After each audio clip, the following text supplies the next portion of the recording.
ঢাকাই মৌডঙ্গা হাইস্কুলত চুৰিকাণ্ড সংঘটিত হৈছে। নিশাৰ ভাগত ট্ৰেক্টৰেৰে ৰড চুৰি কৰোঁতেই ৰাইজৰ সহযোগত দেৱস্থান আৰক্ষীয়ে চোৰক আটক কৰিবলৈ সক্ষম হয়। শুকুৰবাৰে নিশা সংঘটিত হয় এই চুৰিকাণ্ডৰ ঘটনা। মৌডঙ্গা হাইস্কুলত 7,50 লাখ টকাৰ এটি বিল্ডিং নিৰ্মাণ চলি আছে। সেই নিৰ্মাণ কাৰ্যৰ শ্ৰমিকৰ নেতৃত্বত এই চুৰি ঘটনা হোৱা বুলি ৰাইজে জনায়। দেৱস্থান উপ আৰক্ষী চকীৰ বিষয়া পৰিদৰ্শক মালাকাৰৰ নেতৃত্বত আৰক্ষীয়ে 6টাকৈ চুৰ ধৰিবলৈ সক্ষম হয়। লগতে 20 কুইণ্টল ট্ৰেক্টৰসহ ৰড জব্দ কৰে। শনিবাৰে চুৰকেইটা আদালতত হাজিৰ কৰি পুনৰ অধিক তদন্তৰ বাবে আৰক্ষীয়ে জিম্মাত আনে। ইপিনে ঘটনা সংক্ৰান্তত কামৰ ঠিকাদাৰৰ বাবে বিদ্যালয় কৰ্তৃপক্ষই কোনো এজাহাৰ নিদিয়াত ৰহস্যৰ সৃষ্টি হৈছে। আমাৰ ইয়াত এখন মৌডঙ্গা মডেল উচ্চ মাধ্যমিক বিদ্যালয়, ইয়াত প্ৰায় 7.5 কোটি টকা এটা প্ৰজেক্টৰ কাম চলি আছে।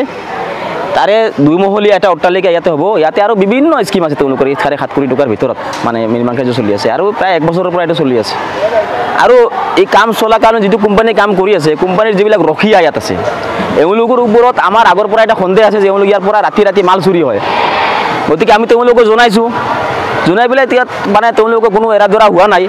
গতিকে আমি কৰিছোঁ কি আমাৰ ৰাইজে এটা চকু ৰখাৰ কাৰণে যোৱাকালি হৈছে কি 2খন ট্ৰেক্টৰেৰে ইয়াৰ পৰা ৰড আপোনাৰ 20 mm rod, 12 mm rod, 16 mm rod ইয়াৰ পৰা লোড কৰি পেলাই 2খন গাড়ী, এখন আপোনাৰ ইফালে গৈছে আমাৰ কৈলাশ মালাকাৰ দেৱস্থান আৰক্ষী চকীৰ ভাৰপ্ৰাপ্ত বিষয়া, তেখেতে এখন নিজে আহি এখন ধৰিছে মালসহ ড্ৰাইভাৰসহ। আৰু তাৰপিছত ইয়াৰ পৰা আপোনাৰ তেওঁলোকৰ বনুৱা 4জন বনুৱাক ইয়াত আটক কৰা হৈছে।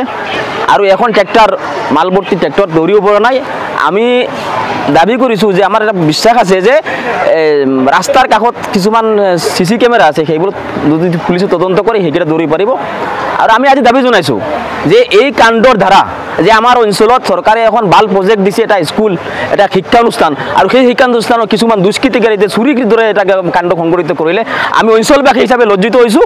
আৰু এই লজ্জিত হোৱাৰ কাৰণে আমি অঞ্চলবাসীয়ে দাবী কৰিছোঁ যে এনেকুৱা কালপিট যিসকলে আমাৰ অঞ্চলবাসীক লজ্জিত কৰিলে, আমাৰ এখন বিদ্যালয়ক লজ্জিত কৰিলে, এই অঞ্চলৰ মানে ৰাইজক লজ্জিত কৰিলে, এইসকলক মানে কঠোৰ ধৰি আনি কঠোৰ পৰা কঠোৰতম শাস্তি দিয়াৰ ব্যৱস্থা কৰিবৰ কাৰণে আমি আৰক্ষী বিভাগত দাবী জনাইছোঁ। কালি বনুৱা তেওঁলোকৰ 4জন নিছে আৰু ইয়াৰ পৰা স্থানীয় যিবিলাক ট্ৰেক্টৰৰ ড্ৰাইভাৰ তেওঁলোক 2জনক এৰেষ্ট কৰিছে। হয়, মুঠ 6জনৰ পৰা তেওঁলোকে কি পাইছে এইটো আৰক্ষী তদন্তত আৰক্ষী জানিব।